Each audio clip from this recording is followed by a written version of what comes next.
Ryan, we really appreciate you joining us on the show. How are you? Good. Thanks for having me.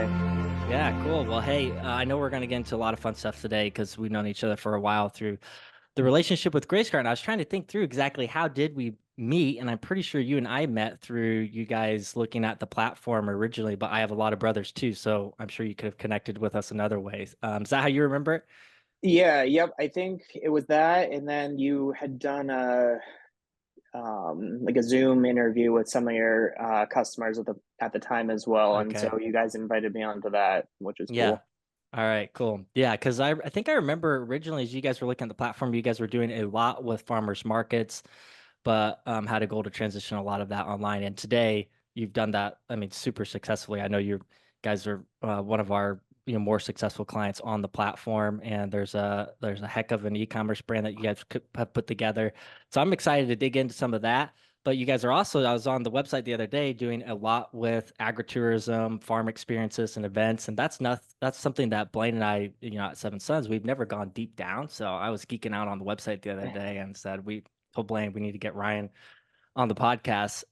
So to kick things off, Blaine and I are trying to get better at the hook. So I think what would be helpful for everybody listening is to just get an idea of the operation today. Like, what's the size and scale that you guys are operating at? Talk a little bit about what are the different revenue streams. I mean, obviously we mentioned the e-commerce brand, but you guys are doing some other things too. So go ahead and just give us a picture of what the business looks like today. Yeah, definitely. So Lilac Hedge Farm is actually comprised of three farms now, based in Holden and Rutland, Massachusetts. So primarily a livestock farm, direct to retail. We are still doing some farmers markets, but home delivery is kind of our big push right now. And then middle of COVID, we ended up kind of launching our ag tourism portion as well. And that's based out of the property that I'm at right now. So this farm is 50 acres up here. Total, we own a little over 500 right now. Ag tourism in this property is probably generating 25% of our revenue at the end of this year. Wow. And we are well on our way to being an eight-figure business. Nice. Nice. Okay.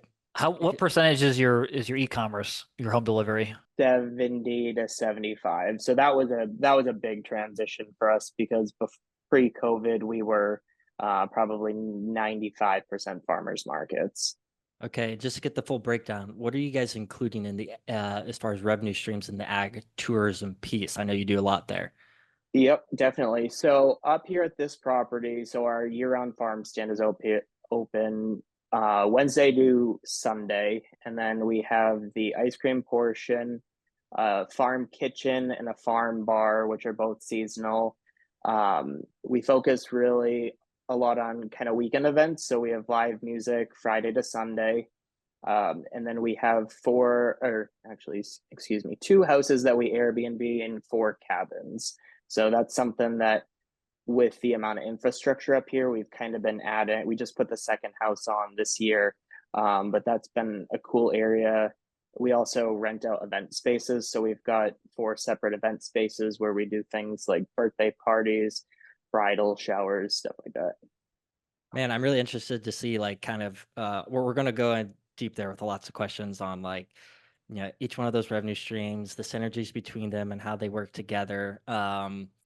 But first, before we do, I'm going to hold Blaine and I off, and let's go a little bit into the backstory because I've actually never heard it before. So, yeah, tell us about how this whole thing got started. Where'd the idea come from? And how'd you get into farming in the first place? It's kind of been a crazy story. I say that I'm a third generation farmer once removed. So my parents both own their own businesses. My dad does mechanical engineering. My mom does market research. She also does our books full time now. But growing up, I started a seasonal Christmas tree business. My grandfather helped me harvest some trees. So in middle school, I started that and kind of continued that through high school and college and grew it. I went to UMass for agricultural business, and I was kind of getting towards graduation time, and I was thinking to myself, what am I going to do? I know that I want to work for myself. I grew up going through 4-H and had livestock at home, so I kind of started panicking a little bit and trying to figure out how to turn that hobby into a business. So worked on scaling up my junior and senior year of college and started doing our first summer. We did 3 farmers markets a week. We eventually ended up at 15 farmers markets a week pre-COVID. So we were also operating on 5 different parcels of leased land around my parents' house. So it was a lot of driving around. I purchased my home farm in 2015, and it's kind of just evolved since then. Jeez. So, man, the entrepreneur, I mean, I can tell you have an entrepreneurial spirit too. I mean, starting a business from that young. Where did that come from? Was that mostly from your parents being entrepreneurial, or do you have other mentors and stuff that have had a big impact on you through the journey? E- Yeah, so I think my parents were a big part of it. I come from a family of small business owners. My cousins own a tractor dealership in the next town over. And then when I actually bought my farm, it's next door to my cousin's dairy farm. So my cousin Randy has been a huge help kind of guiding us along the way and helping me get into farming and grow farming. So now we rely really heavily kind of back and forth, and that situation has worked out really well. Being a first generation farmer, I don't own a lot of equipment, so having his stuff next door when a tedder breaks or something has been crucial for us. Yeah. All So, right. so did you start off leasing land? Was that from family that you were leasing land from, or just other landowners? No, it was all different landowners. It was in 3 different towns. So doing chores in the morning, I mean, it would take a Jeez. couple hours just making a loop, and then you'd go back and do it in the afternoon. It was a lot of just people knocking on doors and, hey, I see you've got land and it's not being used, and having the right connections with the Department of Agriculture and Farm Bureau, kind of getting a nudge as to, hey, this person might have extra space that you could use. So that's kind of how that ended up happening. And then when I bought the farm, that our home farm was a dairy farm in the past, but it hadn't been farmed for quite a few years. And someone at the farm service agency actually happened to mention, hey, I think they might be looking to sell. So I went up and knocked on the door, and here we are. So what timelines are we talking about here as far as like when you bought the farm, and were you already had the direct marketing business going at that point? Yeah, so I think we did farmers markets in a small meat CSA starting right around like 2013, 2012. So the farmers markets and the CSA kind of were our mainstream of income, continued to grow that. I would say we were probably doing 10 farmers markets a week before I bought the Wow. home farm in 2015. But I think one of the most difficult challenges was we had to really go ahead and build the business before being able to convince a bank to lend us the money to actually buy the farm. Yeah, that makes sense.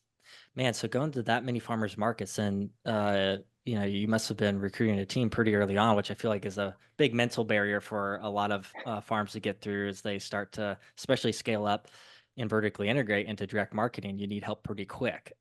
So going to those 10 markets, like what did the team size look like at that point? The team size was me and quite a few good friends, family.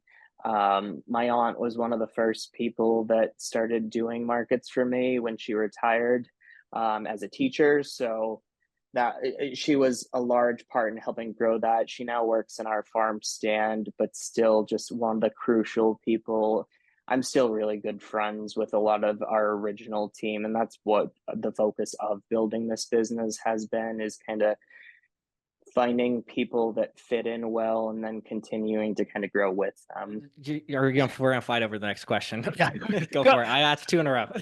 I just wanted to make the observation that even though like you maybe felt like you would have preferred to buy your first farm instead of leasing and renting all those, I don't know how many times that we've even gotten ourselves into trouble, but I see other farmers getting themselves into trouble with getting so many overheads wrapped up on the production side and the startup Yeah. side. And so they Yeah. get, we call it like the 3 year, like point in which a lot of farms start running out of energy and capital because Yeah. they spent their first 2 years getting a farm purchased, getting it set up, raising some actual animals, and then they have product to direct market by their third year. By that time, they're almost out of energy and cash, where you definitely did it the opposite, which I think is really, really smart. It might not have been what you wanted to do, but I I honestly probably wouldn't change the way I did it. When a lot of times when people are asking kind of what's the most difficult part, I think personally the most difficult part is building your customer base and yeah, actually Yeah. getting those sales channels yeah. set up and developed. Like you want to make sure that you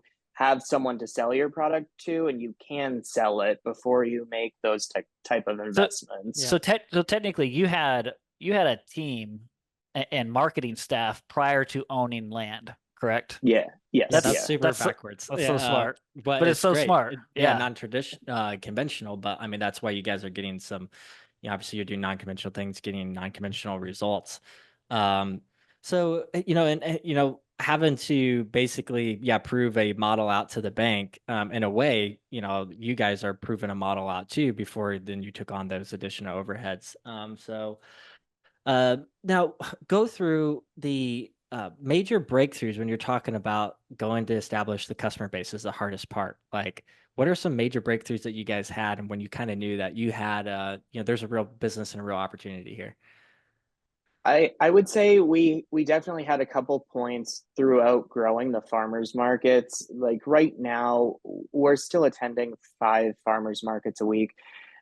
I think there's over 400 weekly farmers markets in our state. So the hardest part is actually getting into the good farmers markets. A lot of people around here joke that like someone has to die in order for like you to actually get into a good market, Yeah. because when you get into a good market you hold on to that market, and we're really in some good markets that I could never see us quite letting go of. So when we got into Roslindale and Wayland Winter Farmers Market, some of those were like, wow, we can go to these markets once a week and do twice as much as these 2 other smaller ones. So how we've kind of worked the markets has been kind of a key learning curve for us. And I think our biggest breakthrough was probably we had a barn fire in early spring of 2019. So that was kind of a regroup for our farm. So a lot of changes happened. I had a business partner that I bought out at the time, and then a lot of things just kind of fell into place for us. I had 3 of my management team that are still with me now kind of come and join, and they were just friends that I knew through farming, that were the right fit. And at the time, it didn't seem like maybe the right fit of taking on additional employees. But looking back, I just kind of said, we have to make this work. So then when COVID hit, and we were all nervous because we were very much based off of farmers markets and they were closing overnight. And we had been set up in Gray's Cart for, I'd say, maybe 2 months before that. Oh Um, wow. we had just started our email marketing with Drip. I think the first week of COVID really hitting, we were um, not with Drip, just sending out a traditional one. So we put the steps into place, and that we sat down, our management team, right at the beginning of COVID, and we said, if we can retain 20% of this customer base and the surge that we're seeing, we'll be happy. And it really kind of worked out now in the long run. We are back to seeing numbers that we saw the first week of COVID, which is pretty crazy. Wow, Yeah. that was good Yeah. timing. 2 months prior. I mean, you It, probably wish it you were on there earlier, but was dang, that's better than 2 days after all that no, started to happen. yeah, yeah. We went from doing, I think, 10 to 15 home deliveries a week to up to, there were some weeks that we were doing over 1,000, and that was us doing everything all in house. It's another breakthrough was kind of getting into shipping over this last Yeah. year. That's something very kind of new to us, but growing as well. So that's helping us reach a lot more in this Northeast area. Yeah, So that's it, huge for you guys because the farmers markets, I mean, we heard so much, being in the graze cart business from people who obviously the markets were closing down and like that is a huge source for you guys' revenue stream. So what did the home delivery program take us through? What does that look like as far as describing it to the listeners? Are you guys delivering with your own fleet of vehicles? And what's kind of delivery radius does that look like? Yeah, that's been a real thing that's kind of set us apart, but has been our biggest learning curve. So we got started just doing in-house home delivery here. Worcester County, the town of Rutland is actually the epicenter of the state. So we deliver to our county east. So the Cape, Boston. So we have made a couple changes over the last few years now as to how we're servicing different areas, but we are still probably 90% of our orders are delivered in-house. So there's a whole routing and logistics team that maps out the routes, and that's something kind of we're even going through right now as to how Yeah. our zones continue to change to make sure certain days and certain counties aren't too heavy. So so what's your um radius? What's your radius that you're delivering to, if you could put a radius on it? the Cape and the Islands is probably the furthest, so up to 2 hours away in-house. Okay. Okay. And now that you guys are dabbling into shipping, this is an area we like to geek out about on a lot. I mean, obviously, you guys' markets are a little different than us, but as you're getting into shipping, do you feel like that is something that you would ever migrate to, and close down doing your own logistics, or is there some kind of X factor, certain products you can deliver via the home delivery that just wouldn't fit well into the shipping program? The hard part, so we have made a couple changes. There has been a few counties that we have moved over from delivering in-house and even parts of counties right now. So we have shrunk our radius down a little bit over the last few years, and that's a direction that we will continue to go, but I don't foresee a time that we aren't trying to deliver in-house as well. When COVID first happened, we ended up just going out and buying as many old transit vans that we could find as possible.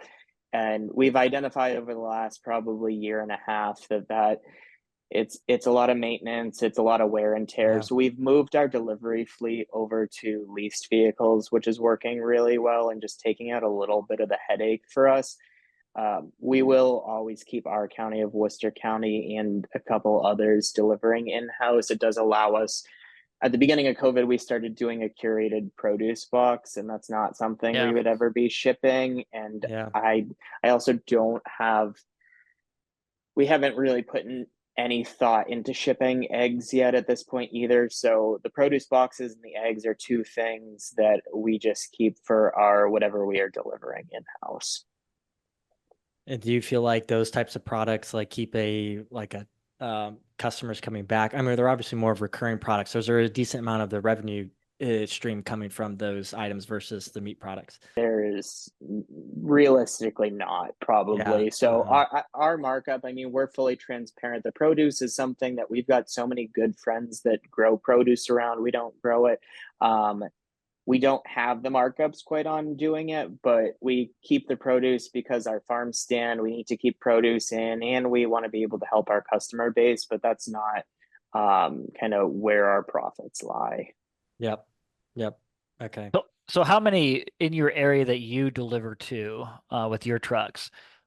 In that area, what's the population density? Because I think that's kind of key for people thinking of, if someone's listening thinking about, do I do my own delivering or do I Well, sub this out? yeah, logistics at the end of the day, it's all like delivery density, number of stops, and a short radius and Yeah. stuff, which you guys, I'm sure, are digging into that stuff way deeper Yeah. than we've looked at it.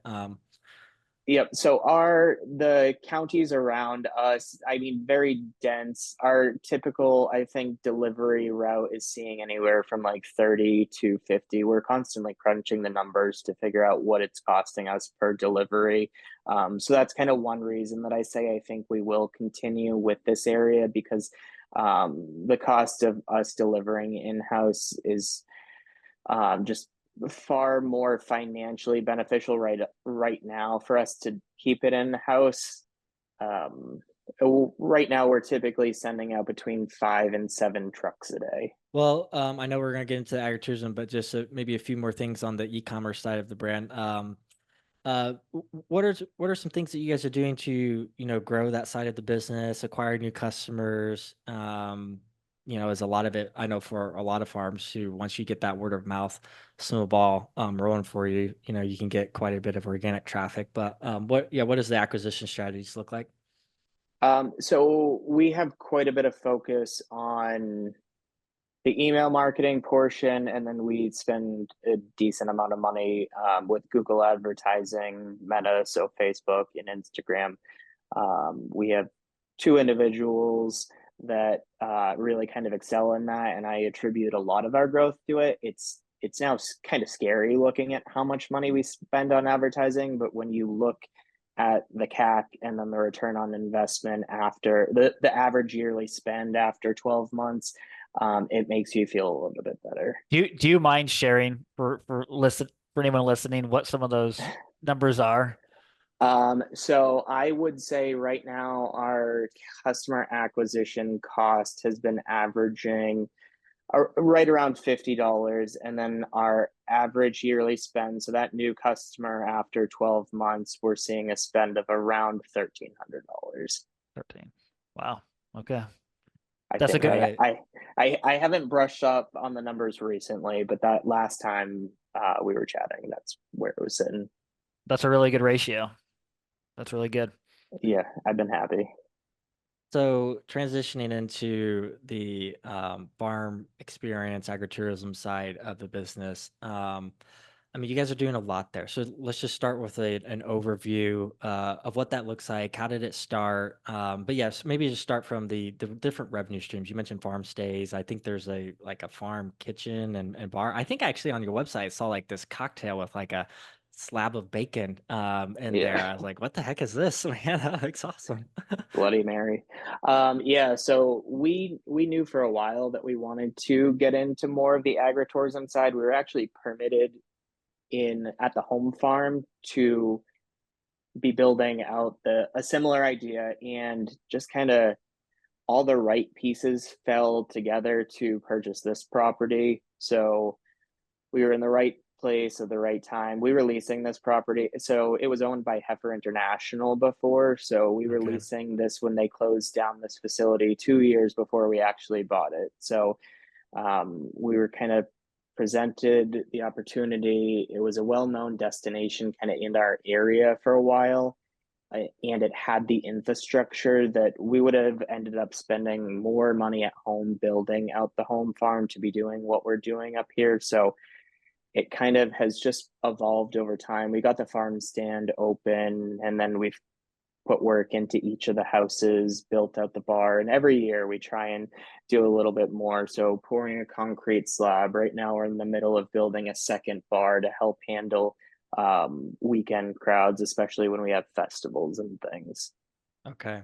So there's the on-farm store there. Then on that property, there's the farm, or the kitchen and bar. So that's like a full service like restaurant. Yep. It's full service restaurant. So we feature all of our meats, and then source local produce and stuff for the kitchen portion. It's a lot of pizzas, burgers, fries, stuff like that. We have a full liquor license for the bar. So a lot of people ask, are we a brewery? We are not a brewery. We have enough friends around that are brewing beer and making hard cider and wine that it's really cool that we're able to work with all these different people and be able to showcase Massachusetts local products. So that's been our focus there. Yeah. The ice cream is sourced from a farm out in Western Mass. That's been a really good partnership that we've had for quite a few years. Okay. So now when you're attracting people out onto the farm, then is out of all those things that you've listed as far as, revenue streams, like what are you hoping that they engage with the most? Is there one of those streams that it's the most profitable? Are you trying to get, foot traffic into the farm store, or is there a clear like profit center of the activity that's going on with everything you're doing for their farm experiences? Yeah, so the major sources of revenue is first and foremost the farm stand. And that's one thing that I think I take a lot of pride in. And I'm happy to see that, like, when we have a busy weekend, for example, this upcoming weekend is Country Fest. So, probably one of our top three festivals that we end up having see a great amount of foot traffic here, but I am always happiest to see how well the farm stand does at the end, because those are customers that are buying our meat, hearing about home delivery. So farm stand ends up coming first and then followed by the bar. So Okay. we need to keep food here. Food can sometimes be our Achilles heel. Big weekends, we've got a couple good food trucks that we rely on to bring in as well to help our kitchen keep up. But it definitely farm stand, bar, kitchen, ice cream. How much synergy do you feel like there is by what you guys are doing with the agritourism here and the e-commerce, business? Because you guys are pretty hyper. You mentioned approaching 8 figures, and most of that is in farmers markets and this, pretty close-knit regional home delivery. Do you feel like there's a lot of synergy for people who are buying from you guys online and they can also come out and experience the farm? Yeah, it's pretty crazy to see how many people. I like talking to the store staff and hearing how many new people show up every week. The packing house team has done a really good job putting out promotional material in our home delivery orders, and just to hear how far people are traveling, just seeing our Facebook ads. But there's definitely a lot of synergy, and we try and build upon that as much as we can. Yeah. Okay. With Um, your Facebook ads, I was just going to ask, are you guys doing ads targeting your events to get people into your events, and then kind of upselling them to home delivery? Or when you do ads, paid advertising, is it strictly for home delivery business and that's what you're advertising? No, right now we're running one or two ads that just focus on this property itself. So talking about the kitchen, the bar, and the farm stand and ice cream. There isn't We don't have trouble getting people here for the large events. We're actually trying to, even small events that we do. Last weekend we did touch a truck, so we worked with the town, fire, police, and that little things like that. It's crazy to see how much of a crowd comes out for that as well. And then on the property, we've really tried to design this property that it is set up to come out and enjoy the day and spend time here. I think we've got over 100 picnic tables out there. And then we've got a nice array of animals for people to see. I've always kind of enjoyed unique animals and collected them as a hobby. So up here, we've got a camel, ostriches, emus, yaks, tortoises, some of our Highland cows. We're typically production Angus, but we do keep a hobby herd of Highlands for people to see. Sheep, goats, just a nice array. Do you have like for the farm events, are those like free admission generally, or do you guys charge for those? Yeah, so right now, all of our events are free admission. Over the past couple of years, we have worked with a traveling kind of open air circus that's a ticketed thing through them. We're kind of the host venue for that, but everything else, it is free admission. And then we try and focus on figuring out where we can make money off of the side things, the bar, the farm stand, ice cream. Yeah, yeah, that's kind of the point of my question because we've really the only thing we've done is one major event in the summer called Farm Fest, and I think Blaine last year had 1,500 people out to that free admission. Yeah. And yeah, it's always just been a battle to upsell those customers into the farm store. And felt like we were attracting the right customer out to the Yeah, farm. So is there anything specific that you guys feel like you're doing to? I mean, obviously you have more ways that they can spend money with you having the restaurant there, the ice cream bar, and things like that. But is there anything specific that you feel like you're doing a good job of making that farm to fork connection, and converting those people and eyeballs and the foot traffic into customers? we've definitely put a lot of thought into the type of customer that we're trying to attract, our demographics, and just putting thought into what type of activities are free. So admission to the farm is free itself. This year, kind of what we call the backyard, where a lot of the animals are. We've got a jump pad back there, a slip and slide that runs during the summer. So we have figured out how to a small monetary amount of a wristband system going into that. We do a token system in the fall. There, so that allows you to either take a hayride to the free corn maze, go on the jump pad. But we've tried to focus that while admission to the farm is free itself, we do still need to be paying our people that are working and be turning a profit at the end of the day. Right. Okay, so I feel like a big barrier for a lot of farms and wanting to get into all of this stuff is for a working farm, the liability side, and even just the permitting to get, a lot of these enterprises off the ground when it comes to having, an off-site kitchen and restroom facilities. Yeah, you're mentioning slip and slides and the liability of all of that. So just maybe give an overview of like what your guys' county has been like, and if you had any challenges there, and does that make you pull your hair out sometimes? Yes. Yeah. So I'm kind of the visionary of the farm. So I come up with what our next big or small move is going to be. And then I rely on a lot of my staff for help of implementation. But I end up trying to go through the steps of a lot of the permitting. It has not been easy, especially with town staff and turnover, and with us operating in two different towns right next to each other. You'll have one town that has a really great building inspector or something, and then the other town you're trying to recreate the wheel with. So as I mentioned earlier, we went through the permitting and got our full alcohol license in the town of Holden, where our home farm is, and then came to Rutland. And I really kind of had to show them how to go through this process, what ag tourism is all about. The zoning for ag tourism is a lot different. So kind of help interpret Yeah. how the regs fall too. So it's a learning curve, and I found that as much as we want to try and fast track things, I like to give ourselves ample time that when we do something, we want to do it right and we want to do it well. So as much as we had hoped to open the farm stand up here probably 6 to 9 months beforehand, but good things come to those that wait. We are now kind of at the point. It's nice to see we were fortunate that we had the income stream through home delivery to help get this off the ground.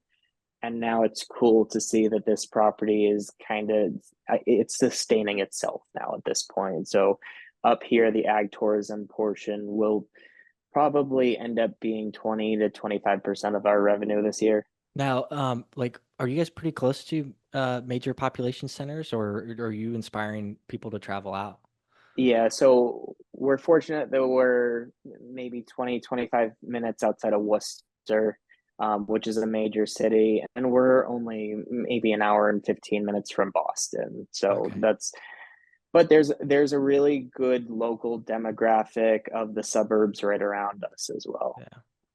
Well, I imagine getting all through that sounds challenging. I think our local county department still has no idea how to classify our small on-farm store. That's actually not a permanent structure and it's on skids. Yeah.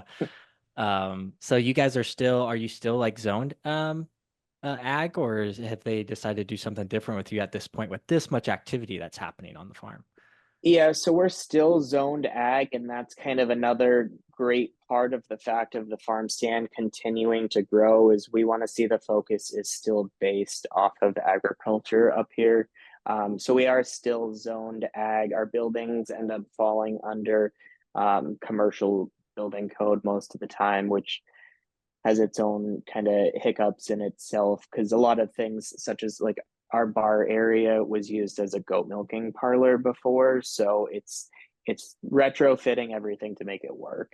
So what about the insurance side of things? Have you guys had any horror, not to scare it away, but just to give everybody the real side of any horror stories? A pig got into the goat milking parlor, which is now a kitchen, or We knock on wood have not had too much issues up here. We do pay an immense amount of money into insurance. Our yeah, alcohol policy is very expensive. We're actually coming up on they're typically looking for 3 years of history, and we are now completing year 3 this month. So I'm hoping we'll see a little bit of a reprieve that we haven't had any claims to our alcohol policy. But I mean, you have things happen all the time, especially workers' comp and just liability that yeah, just yep, it comes as part of it. And I think it took a while to realize that that's all part of the curve. Right now, we're carrying a staff of between 75 and 80, so those things come up at this point. Yeah. 75 to 80. How, if you were to consolidate that to equivalent full times, what would that be? So I would say we're probably carrying right around 50 full-time year-round, the entire farm itself. And I think up here for the ag tourism side brings in another 25 seasonal. Okay. And I know we want to get into like, I mean, you guys are obviously doing a lot, so managing all on the team side and structure and stuff. But before we get there, knowing what you know now, with agritourism, being 25% of the revenue, if you had to start over with this property, like what would you add first when it comes to these different revenue streams as far as what's easiest to get off the ground, generates the most money, easiest to operate, so if someone was thinking through trying to recreate what you guys are doing, how would you sequence it? To be honest with you, I think one of the first steps would have been if we got started into shipping pre-COVID.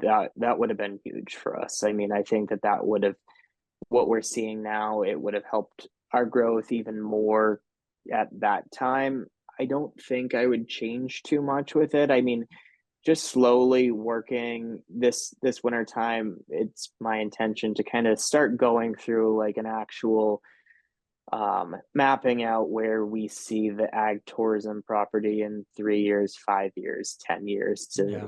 We've been very kind of reactive to our growth, and we've fueled that growth quite a bit. And now I think we want to start thinking about long term and thinking about what those big investments are going to be to help sustain us for the long run. Yep. You're It seems hitting. like every business hits a phase where you're just having fun reacting to this growth, and you're kind of Yeah, doing things year to year to, oh, we could do this, we have this yeah, idea, but ends up being one big kind of reaction to the growth, and like, wow, you're amazed at how much growth. But eventually you kind of have to, things get big enough, there's enough on the table, there's a big enough yeah, team, you've got to step back and say, okay, we need to start looking at the 3-year plan and getting really intentional about what are we doing? yeah. Reinvestment wise, focus for the team, all that. So it sounds like you're there. Like those are things we've been going through as well.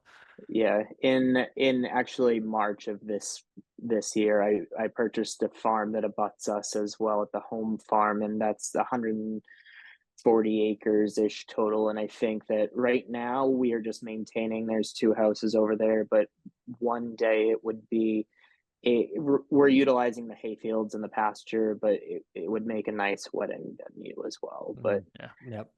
I'm also trying to be realistic in time frame, and it's not on the table for this year.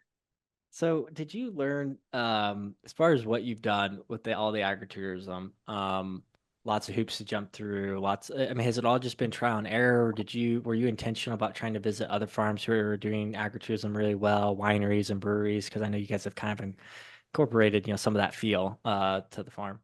Yeah, we do. We have done a lot of market research. So while I was in middle and high school as well, I worked at a very large ag tourism farm that is North America's largest endangered livestock sanctuary, also giant corn maze and stuff. So I learned a lot just kind of growing up in high school through that.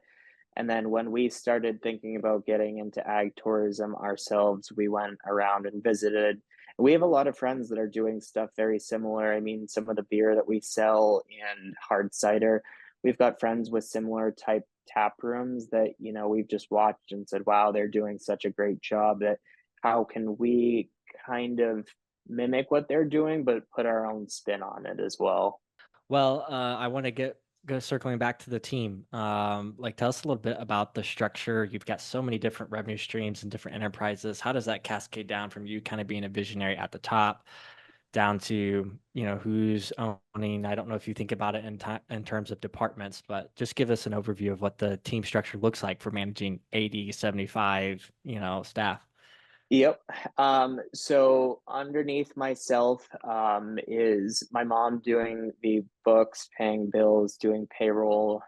She's got an assistant bookkeeper, um, Heidi and Jimmy. So Heidi is the manager of our ag tourism property. Everything that I'm kind of talking about as far as the ag tourism, a lot of this is her brainchild, not as much mine, but and then Heidi's husband Jim. So we all grew up going through Farm Bureau together. They actually met through Farm Bureau.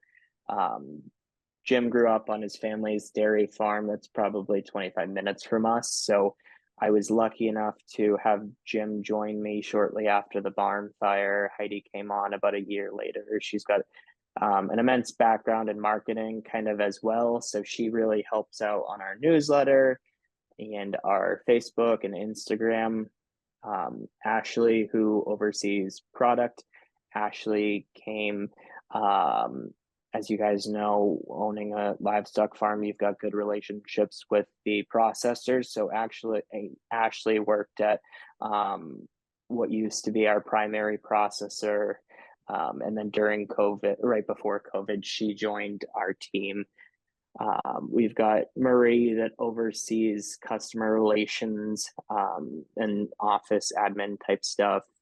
And then Erin is routing and logistics. And then Zach is packing house floor manager. So kind of oversees the team doing all the packing. And a lot of the positions we've kind of added in as we've seen fit and need based. So we often have a lot of confusion still as to whose department is this, or is this all three of us trying to decide? And then sometimes I just have to make the end decision. Right. So what does the meeting cadence look like with like that core team and the rest of the team? Is that something you guys been intentional with when it comes to recurring meetings and communication flow? Yeah, I would say a lot of it that has been over our last 12 months a lot of our focus. So right now we're doing bi-weekly meetings. We meet with Chad, our marketing guy, the other week that we're not meeting as a management team. And sometimes we do see fit that we will meet after a Chad meeting as well. But the communication through that, we use Slack. We are all kind of trying to work on getting better about it. And as we continue to grow, just treating it more of a business as well, of moving away from the text messages and handling things that aren't immediate through emails and trying to respect people's days off. And but that is probably our biggest work in progress. Getting the whole team in Slack. It's not easier said than done. We actually just Yes. had all the department managers give a public service announcement on just the responsiveness and stuff in there that we're trying to keep the same the team and eliminate rabbit trails that go off in different directions. So I can feel the challenge of that. When you guys think about you mentioned kind of thinking long term, that 3 to 5 years. I think maybe you're talking about specifically on the agri-tourism side. But just overall, as you look at long term for the business with what you guys have going on, what are some of the biggest challenges that you see ahead of your growth that may become ceilings for you? Access to additional farmland around is really tough. I mean, we've got a program in our state which is called the APR, Agricultural Preservation Restriction. So if your land is put into it, it means the development rights have been sold. So you're buying it at ag value, which has been how I've been able to buy a lot of the land that we are operating on now. 2 of the 3 farms that I'm on have agricultural preservation restrictions. Our ag tourism farm does not. That was kind of a bigger selling point for us as it was less restrictive. But there's not a lot of additional land out there right now, especially with my cousins, the dairy farm next door.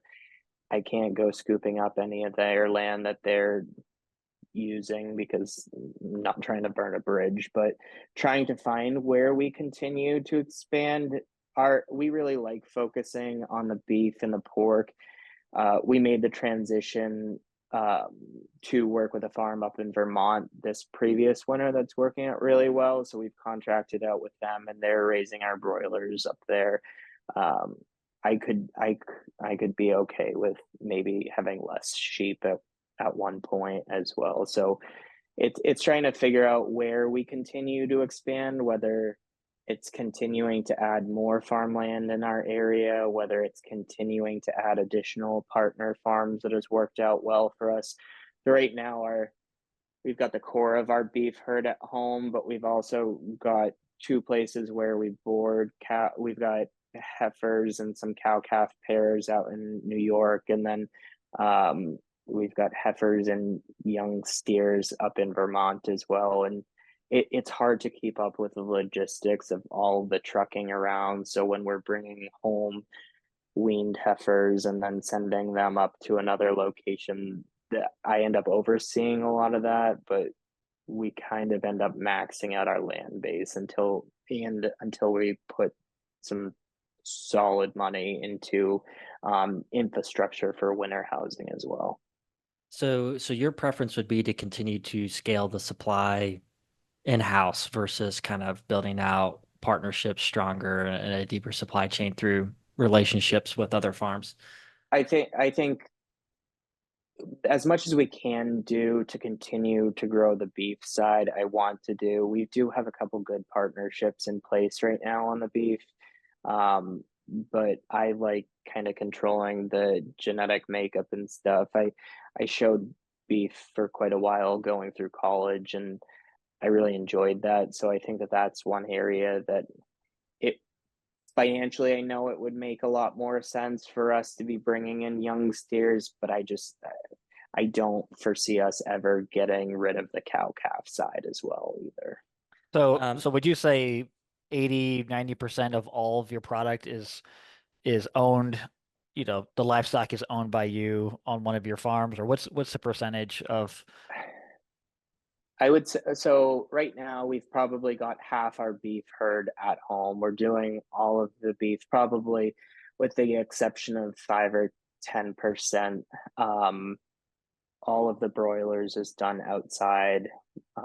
Some of the specialty things like duck and goose, especially for holidays, we've got a friend up in Maine that's helped us with that. But it's a Do pretty fair. Oh, go do you ahead. mind sharing like how many like fat hogs are you harvesting per year, beef cattle and broilers? Do you know those off the top of your head? Um, I don't know. Ashley typically oversees a lot more of that than I do. Right now, we're sending hogs probably 30 once a month, but we're continuing to grow that at quite a bit of a scale. We've made the transition of going from farrowing to buying in younger piglets. Farrowing just we decided that was the right direction to move on that, and I'm Mm-hmm. not regretting uh, that at all. Broilers we're typically sending down right now batches of 5,000 every 3 to 4 weeks as well. Okay. Okay. So quite a few. Yep. So, well, I mean, what's at least the flagship enterprise? Is that beef then for you guys when you think of a product Ian, breakdown? I would say it's probably beef. Yeah, Okay. chicken has done really well for us, but we struggle up here as far as processors. So right now we've been in a really good place with our red meat processor, which is up in northern Maine, and then our poultry processor is actually down in New Jersey. So the logistics of some of the trucking, but there's not a federal poultry kill floor in Massachusetts. There's one that's probably 2 hours away, but I'm really overseeing product. I'm pretty particular as far as um, the seal handling capacity Okay. on what they're able to hold, and there's no one closer. We when we were working with a different poultry processor, our shrinkage was probably between 15 and 20%. And Oh now wow. with the tray packs, we're pretty near 1 or 2%. Nice. Nice. So with the broiler pasture poultry program, are you guys doing that seasonally? Yeah, right now we are. So we're kind of trying to figure out our cold storage. That's something that we definitely need to address in the next 6 months to a year. In a perfect world, if I had an unlimited bank account, a cold storage facility, investing in one of those and building one out ourselves would be our next step. So with all of the small scale red meat processors around here, most of the slaughterhouses that you're processing at, they're calling you the day after it's done saying, come pick up your stuff. And I Yeah. remember as we were kind of getting going. I mean, I had boxes of meat all over in friends' freezers, and the way we operate right now, we've got 4 40-foot shipping container freezers, and I think Ashley's going to kill me if we don't add another in the next few months as well.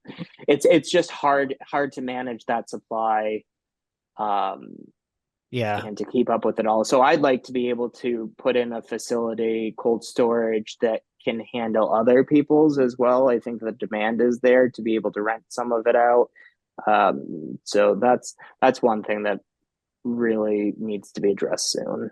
Because in your markets, though, you don't feel like you've got, access to third party, cheap enough to go and rent, or Um, I haven't priced it out too well enough. So the way we kind of handle packing our orders is, so the meat is stored out in those shipping containers, and then we've uh probably got 25 chest freezers that are in on the packing floor itself. So set up that it's basically an assembly line, and the product's based on the pick sheet. They follow that path and go down. So it goes from the shipping containers into the chest freezers for restock.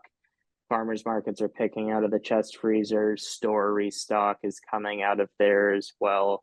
Um, it's just hard to keep up with it. And then, especially thinking about seasonal things like broilers, it's either trying to figure out how we try and develop something that would go year round that our customer base would still want to support, or how we're able to store product longer. And there's not a ton of cold storage around us, and we work with a lot of third party shipping companies that are doing a lot of our logistics. So I think about, if we were renting offsite, how to go in. We're not necessarily wanting to break a whole pallet if yeah. you're just trying to get a little bit of it. So Yep.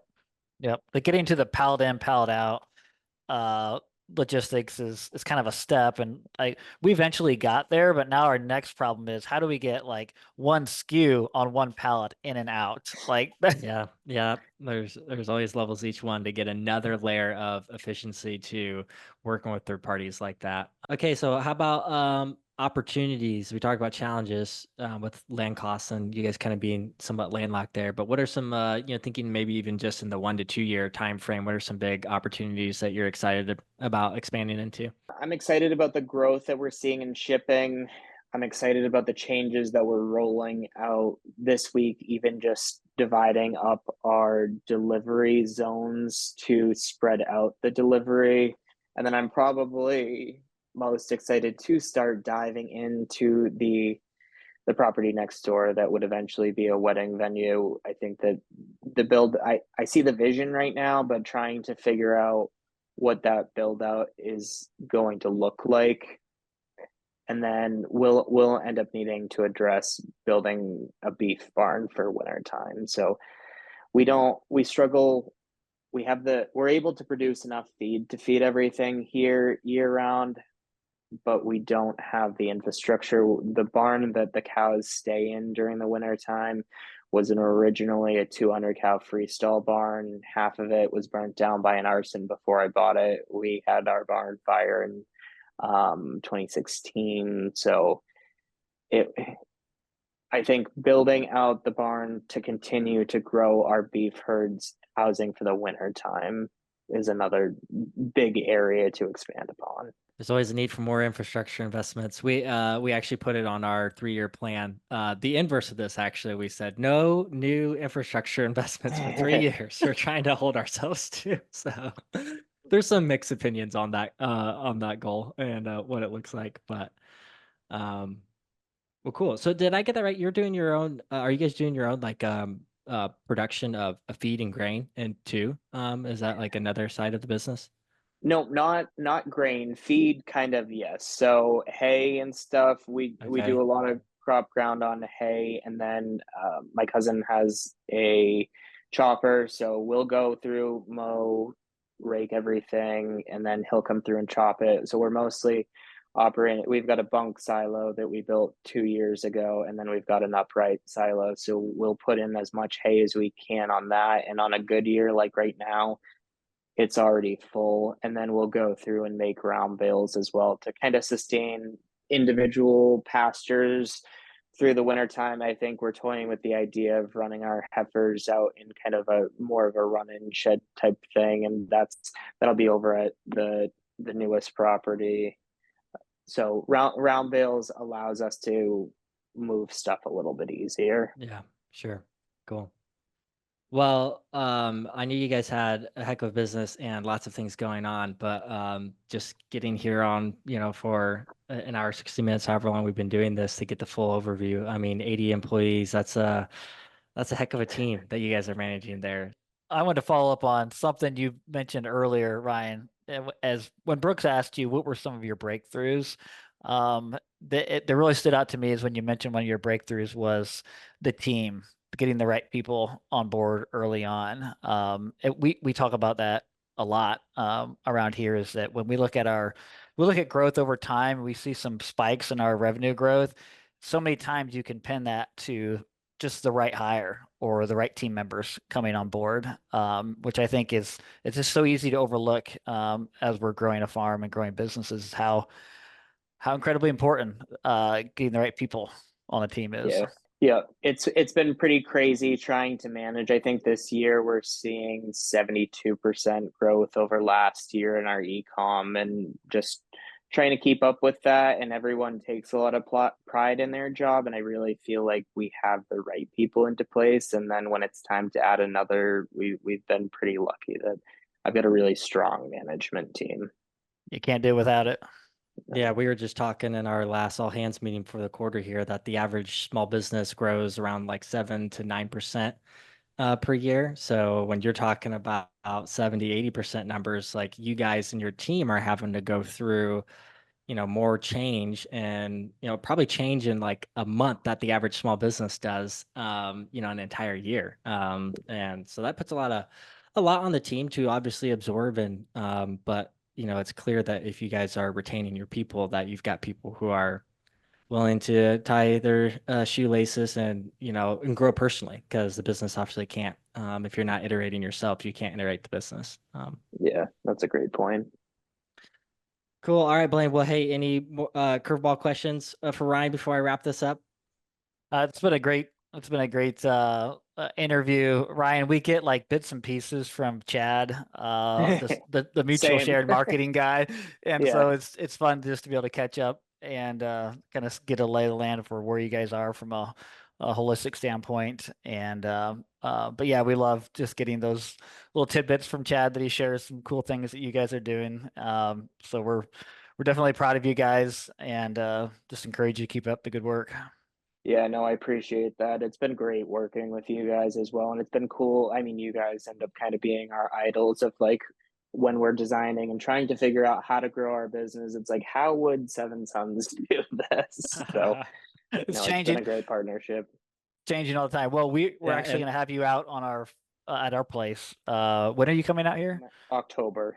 October. Yeah, Okay. it's gonna be Yeah, it's like it's a Tuesday in October. I'll be out there for National FFA convention, so I couldn't miss the opportunity to try and come out and just see your place.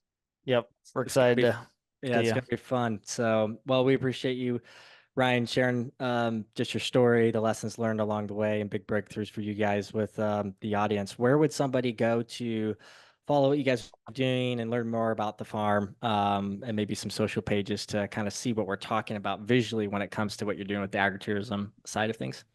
Yep. So the website's lilacheddgefarm.com, and then Facebook, Instagram is just Lilac Hedge Farm as well. Okay, cool. And we'll probably throw some of that in the notes wherever you're watching and listening. So, all right. Sweet. Thanks for listening, everybody. Ryan, really appreciate it. We'll have to do this again.